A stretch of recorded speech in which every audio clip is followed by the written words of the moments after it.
उच्च जातियों के लोगों ने जमकर विरोध किया, लेकिन डॉक्टर अंबेडकर लड़ते रहे। फिर उन्होंने ब्रिटिश सरकार से दलितों के लिए अलग निर्वाचन क्षेत्र की मांग की ताकि दलितों के आवाज को दबाया ना जा सके। फिर उन्होंने मजदूरों के लिए सैलरी और रिस्पेक्ट की बात की, क्योंकि पहले मजदूरों की इज्जत रत्ती भर नहीं किया जाता था और सैलरी के नाम पर उनको इतना सा दिया जाता था जिससे उनको घर चलाना बहुत मुश्किल हो जाता था। लोग पहले 14, 15, 18 घंटे तक काम करते थे, लेकिन डॉक्टर अंबेडकर ने उसे 8 घंटे की मांग की। फिर अंबेडकर ने शिक्षा के बारे में सोचा, स्कूल अच्छा करवाया, हॉस्टल बनवाया। फिर डॉक्टर अंबेडकर जी ने एक पार्टी बनाई, इंडिपेंडेंट लेबर पार्टी ILP, जिसका मकसद था दलितों और श्रमिकों को इस भेदभाव के दलदल से बाहर निकालना। 14 अप्रैल 1891 में मऊ के शांत आर्मी क्वार्टर के एक कोने में बिछी हुई दरी के ऊपर भीमाबाई सकपल दर्द से कराह रही थी। लाइट नहीं थी। लाइट के नाम पर क्वार्टर के एक दीवार पर पुरानी लालटेन धीमी रोशनी दे रही थी। धड़कनें तेज हो रही थी। राम जी सकपल चिंता में कमरे के बाहर टहल रहे थे। कमरे के अंदर दाई भीमावती को संभाल रही थी। कुछ देर बाद घर के भीतर बच्चे की हल्की रोने की आवाज आई। धड़कनें और तेज होने लगी। फिर दाई ने बच्चे को भीमावती के गोद में रख दिया। भीमावती के आंख से आंसू आ गए। ये आंसू ना तो खुशी के थे ना तो दर्द के। ये आंसू उस डर के थे कि क्या यह बच्चा भी उसी अपमान, जातिगत भेदभाव, छुआछूत की आग में जलेगा जिस आग में हमने पूरी जिंदगी बिता दी। जरा आप खुद सोच के देखिए, आपके घर में अगर एक बच्चा जन्म लेता है तो आप खुशी खुशी उसका वेलकम करते हैं, इवेंट रखते हैं, पार्टी करते हैं। लेकिन अगर आप आज से कुछ साल पीछे देखेंगे तो अगर कोई बच्चा जन्म लेता था तो उस टाइम खुशी से ज्यादा डर लगता था लोगों को। उनको लगता था कि यह भी हमारी तरह घुट घुट के छुआछूत भरे अपमान को सह के जिएगा। बताओ ना माँ। हाँ, हम लोगों को जातियों में किसने बांटा? मुझे नहीं पता, बस सब लोग मानते हैं किसी किताब में लिखा होगा। किताब में गलत लिखा होगा तो क्या गलत ही मानेंगे? जिस दिन मैं किताब लिखूंगा सबको बराबर का हक दूंगा। उस समय ना तो कोई बड़ा अस्पताल था, ना तो कोई डॉक्टर था, और एक दलित परिवार होने के वजह से कोई डॉक्टर उनको छूना तक नहीं चाहता था, जिसके कारण उनको प्रॉपर मेडिकल फैसिलिटीज नहीं मिल पाती थी। पिता ब्रिटिश इंडियन आर्मी में साबेदार थे तो उनका वेतन भी कम था, जिसके कारण जो घर में उपयोग होने वाली वस्तुएं थी वो भी मुश्किल से मिल पाती थी। फिर अंबेडकर सबको स्कूल जाते देखकर अपने पिता से बोलते हैं कि मुझे भी पढ़ना है। फिर उनका एडमिशन मऊ के एक कंटोनमेंट स्कूल में हो जाता है, जहां वो इंग्लिश ग्रामर और इंग्लिश के बेसिक चीजों को सीखते हैं। फिर कुछ दिन बाद उनके पिता का ट्रांसफर सतारा हो जाता है, जिससे उनका सारा परिवार सतारा शिफ्ट हो जाता है। 7 साल की उम्र में उनका एडमिशन सतारा के एक सरकारी स्कूल में हो गया। उनको खुशी थी कि मैं पढ़ूंगा, लेकिन स्कूल में उनका स्वागत सबसे दूर कोने में बोरा पर बैठाकर हुआ। कई दिनों तक ऐसा चलता रहा। वो अपना बोरा लेके जाते, कोना में बिछाकर बैठ जाते। अगर उनको प्यास लगती तो उनका टीचर उनको घड़े से पानी तक नहीं निकालने देते थे। अगर टीचर परमिशन भी दे दे कि जाके पी सकते हो, लेकिन फिर भी उनको पानी पीने के लिए चपरासी की जरूरत होती थी। चपरासी उनको ऊपर से पानी पिलाता था। फिर भी अगर चपरासी नहीं आता तो उनको सारा दिन प्यासा रहना पड़ता था।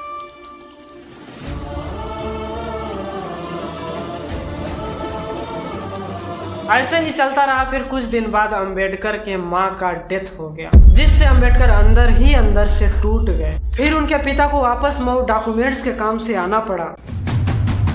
अंबेडकर अपने भाइयों बहनों पिता के साथ मऊ से सतारा जा रहे थे। थक चुके थे। तभी एक बैलगाड़ी आती है और लिफ्ट दे देती है। थोड़ी दूर जाते ही गाड़ी वाले को पता चल गया कि ये महार जाति से है। उसने डर कर कहा मेरी गाड़ी अपमानित हो जाएगी। उसने बीच जंगल में अंबेडकर और अंबेडकर के फैमिली को उतार दिया। कई किलोमीटर तक उन्होंने पैदल चले। भूख और प्यास के मारे उनकी जान निकली जा रही थी। रास्ते में उन्होंने कई जगह पानी मांगे, लेकिन कोई भी पानी तक देने को तैयार नहीं था। अंतिम में उन लोगों को एक फैमिली ने खाना, पानी और सहारा दिया। यही घटना उनको अंदर चुभ गई।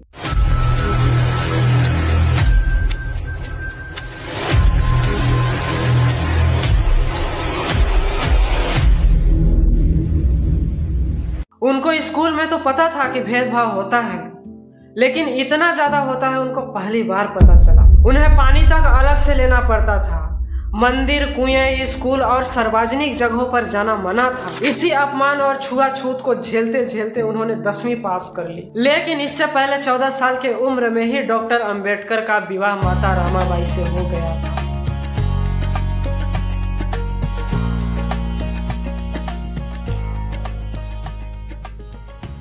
फिर अंबेडकर जी का एडमिशन अल्फोन्स्टन कॉलेज बॉम्बे में हो जाता है। वहां भी उनको क्लासरूम में सबसे पीछे बैठाया जाता है। वहां भी अपमान, छुआछूत का सामना करना पड़ता है। साल वहां भी अपमान सहने के बाद अंबेडकर कोलंबिया यूनिवर्सिटी न्यूयॉर्क चले जाते हैं। क्योंकि उनकी आर्थिक स्थिति कमजोर थी तो वो खर्च चलाने के लिए बड़ौदा स्टेट से स्कॉलरशिप मांगी। बड़ौदा स्टेट उनको स्कॉलरशिप से हर महीने 11.50 पाउंड देते थे। बड़ौदा स्टेट एक स्कॉलरशिप योजना थी जिसको सयाजी राव गायकवाड़ ने लागू किया था। इसका उद्देश्य था विदेश में पढ़ाई करने वाले छात्र जो इंग्लैंड, जर्मनी, अमेरिका जाते हैं उनको आर्थिक रूप से सहायता प्रदान करना। लेकिन इसके कुछ रूल्स थे। पढ़ाई पूरी करने के बाद कम से कम 10 साल तक बड़ौदा राज्य में सेवा करनी होती थी। अगर बड़ौदा राज्य में सेवा नहीं किया तो पैसे वापस करना था। लेकिन अंबेडकर की सबसे बड़ी स्कॉलरशिप यही थी।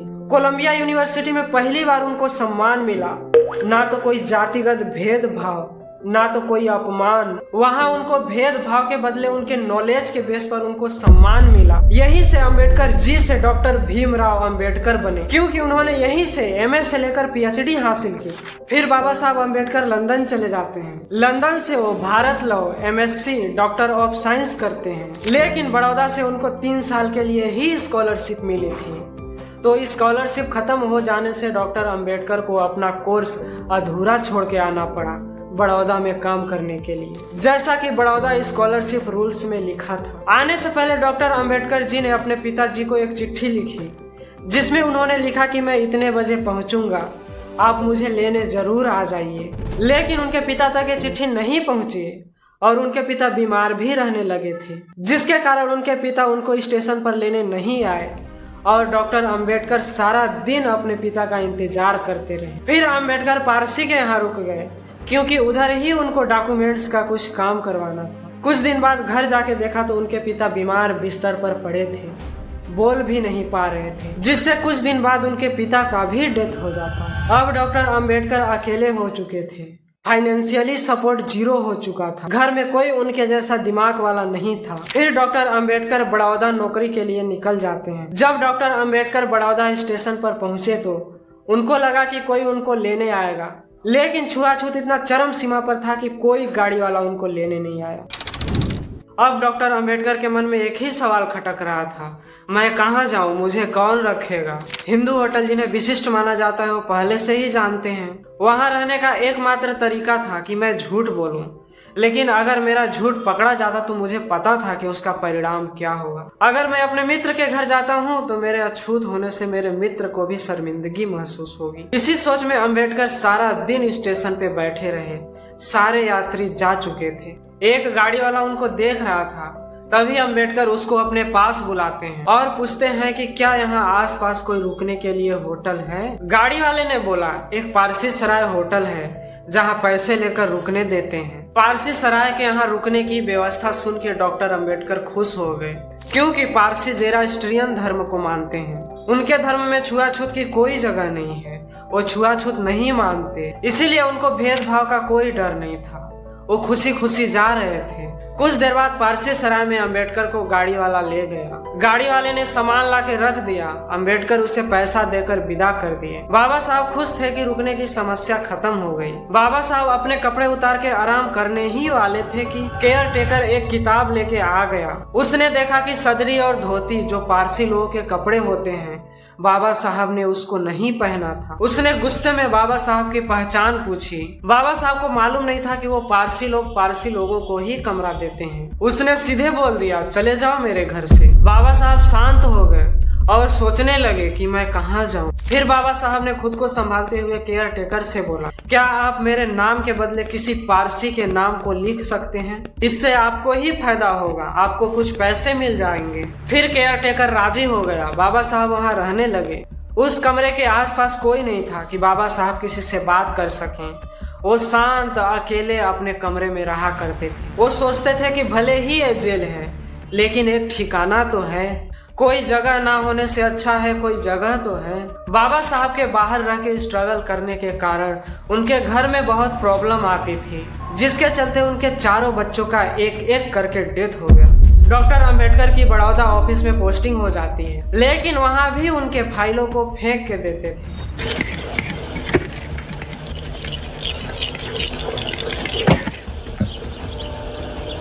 कोई पानी तक देने को राजी नहीं होता था। इससे भी बड़ा समस्या उनको रहने की थी।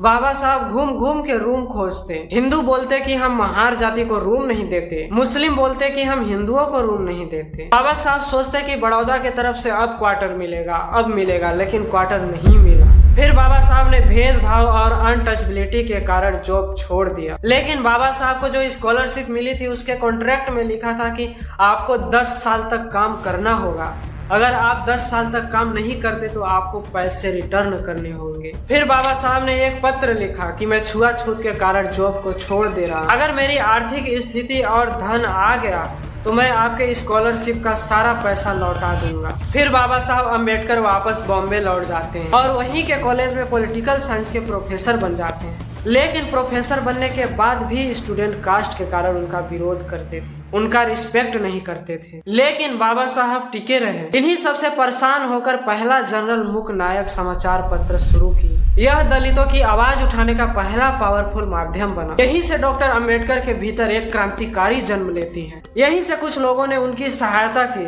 जिससे डॉक्टर अंबेडकर ने अपनी अधूरी पढ़ाई को पूरा करने वापस लंदन चले गए। पढ़ाई पूरी करने में ढेर सारी समस्याओं, छुआछूत, भेदभाव, पैसे की कमी और अपने 4-4 बच्चों की कुर्बानी देके बाबा साहब अंबेडकर ने 32 डिग्रियां हासिल कर ली। 32 डिग्रियों को कंप्लीट करके उनको लेके जब लंदन से वापस आ रहे थे, जब उन्होंने बॉम्बे स्टेशन, जिसे मुंबई स्टेशन कहा जाता है, उन्होंने देखा तो लोग हाथों में माला लिए खड़े थे। उनका भव्य स्वागत हुआ। लोग और न्यूज आर्टिकल ने भारत के सबसे पढ़े लिखे व्यक्ति बताया।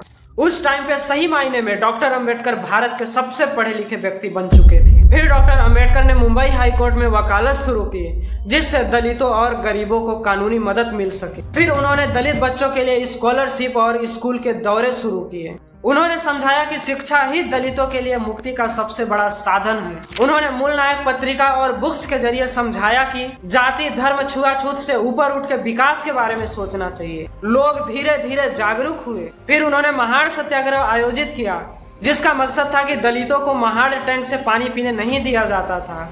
इस प्रोटेस्ट के बाद दलितों को पानी पीने का अधिकार मिले। इस सत्याग्रह के बाद दलितों को टैंक का पानी यूज करने का परमिशन मिल गया। पहली बार दलित एकजुट होकर अपने अधिकारों के लिए आंदोलन किए थे। फिर उन्होंने कलारा मंदिर प्रवेश आंदोलन चलाया, जिसका उद्देश्य था दलितों को मंदिर में प्रवेश दिलाना। उच्च जातियों के लोगों ने जमकर विरोध किया, लेकिन डॉक्टर अंबेडकर लड़ते रहे। फिर उन्होंने ब्रिटिश सरकार से दलितों के लिए अलग निर्वाचन क्षेत्र की मांग की, ताकि दलितों के आवाज को दबाया ना जा सके। फिर उन्होंने मजदूरों के लिए सैलरी और रिस्पेक्ट की बात की, क्योंकि पहले मजदूरों की इज्जत रत्ती भर नहीं किया जाता था और सैलरी के नाम पर उनको इतना सा दिया जाता था, जिससे उनको घर चलाना बहुत मुश्किल हो जाता था। लोग पहले 14, 15, 18 घंटे तक काम करते थे, लेकिन डॉक्टर अंबेडकर ने उसे 8 घंटे की मांग की। फिर अंबेडकर ने शिक्षा के बारे में सोचा, स्कूल अच्छा करवाया, हॉस्टल बनवाया। फिर डॉक्टर अंबेडकर जी ने एक पार्टी बनाई, इंडिपेंडेंट लेबर पार्टी ILP, जिसका मकसद था दलितों और श्रमिकों को इस भेदभाव के दलदल से बाहर निकालना। इसके बाद बाबा साहब अंबेडकर लोकसभा और राज्यसभा के लिए चुनाव लड़े, लेकिन दोनों बार ही हार गए। फिर अंबेडकर राज्यसभा में अपर हाउस सदस्य बने। फाइनली अब बारी आती है संविधान को बनाने की। फिर संविधान सभा की बैठक होती है, जिसके चेयरमैन डॉक्टर भीमराव अंबेडकर जी को बनाया जाता है, क्योंकि उनके जितना पढ़ा लिखा उस वक्त कोई नहीं। फिर लगातार अंबेडकर जी के 500 दिन अकेले काम करने से संविधान बनकर तैयार हो गया और 26 जनवरी 1950 को लागू हो गया। उन्होंने अपने पूरे जीवन में जातिवाद, छुआछूत के खिलाफ लड़ाई लड़ी, लेकिन स्वतंत्र भारत में भी दलितों को सामाजिक समानता नहीं मिली और हिंदू धर्म, रीति रिवाज और उनके ग्रंथ में दलितों के लिए भेदभाव भरा था। इसलिए उन्होंने सोचा कि धर्म बदलकर दलितों के आत्मसम्मान और सामाजिक स्वतंत्रता दी जा सकती है। फिर डॉक्टर अंबेडकर बाबा साहब ने 5 लाख लोगों के साथ बौद्ध धर्म को अपनाया, क्योंकि बौद्ध धर्म समानता और सामाजिक न्याय को मानता है, जातिवाद और छुआछूत का विरोध करता है, शिक्षा और आत्मनिर्भरता पर जोर देता है। इसलिए बाबा साहब ने बौद्ध धर्म को चुना। लेकिन 1 से 1.5 महीने बाद बाबा साहब डॉक्टर भीमराव अंबेडकर का कई बीमारियों के कारण डेथ हो गया। उनके मौत के बाद लगभग 5 से 10 लाख लोग श्रद्धांजलि देने आए। कई देशों ने तो अपना तिरंगा तक झुका दिया। बाबा साहब अंबेडकर बार बार कहते हैं, cultivation of mind is the ultimate aim, whatever the circumstances, nothing should prevent a person from studying. मन का विकास ही जीवन का असली लक्ष्य है। परिस्थिति चाहे कैसी भी हो, किसी को पढ़ाई से रुकना नहीं चाहिए। आज आपको लगता है नेताओं का स्पीच सुनने और रैलियों में जाने से कुछ होगा? आपको डॉक्टर अंबेडकर के विचारों को फॉलो करना होगा, उनके संघर्ष को जानना होगा। डॉक्टर बाबा साहब अंबेडकर ने कहा था, एजुकेट, एजिटेट, ऑर्गेनाइज। लोगों में अवेयरनेस फैलाओ, अपनी आवाज उठाओ और एकता की ताकत दिखाओ।